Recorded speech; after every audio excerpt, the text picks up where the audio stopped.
Corrie Everson is in Australia for appearances at special events like today's Australian women's titles at Cronulla. The girls entered in that title went through their paces at the Southgate Shopping Centre in Sydney yesterday.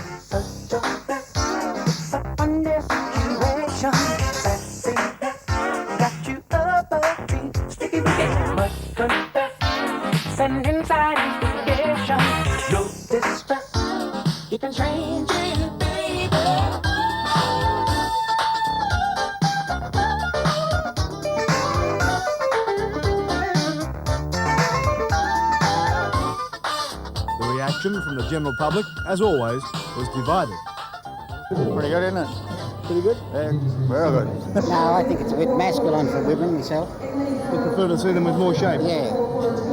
It's very good though, they're healthy looking. I think they're marvellous. Do you want to look like that? Not as muscular as some of them, but I think the less muscular ones look very, very attractive.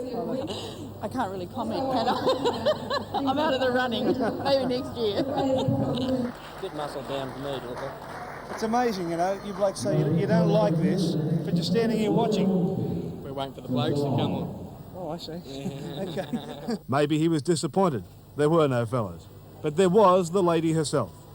And as you'd expect from someone who holds the Miss Olympia title, beating the legendary Rachel McLeish, Corrie Everson has just about everything a bodybuilder should have. As well, she's pretty, and she looks like a girl.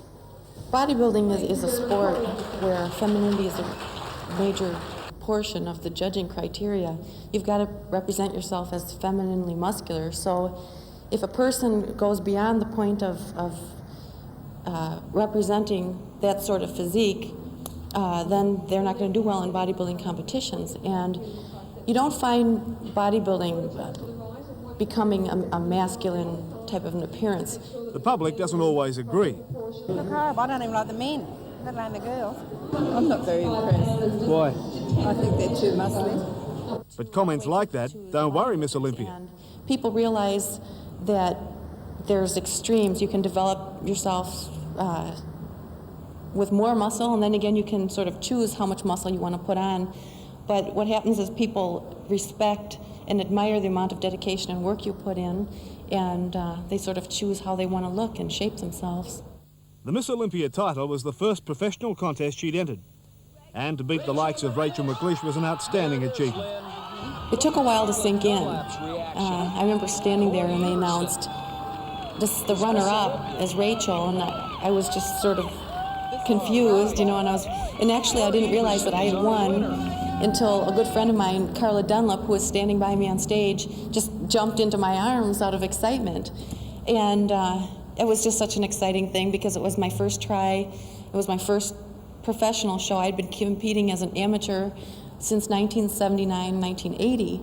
And it was a real surprise to have a newcomer come in and take the... I was expecting maybe to be in the top 10, but never to win it. Corrie wants to continue competitive bodybuilding for another 5 or 6 years and has some encouragement for all of us. It's sort of interesting. In bodybuilding, you can continue until we've got champions that are 55 years old, and it's one of the few sports where you can be at a top level in national competition and be that old. So it's not too late for bodybuilding, eh? It is for you, honey. Hey, that's it. No more.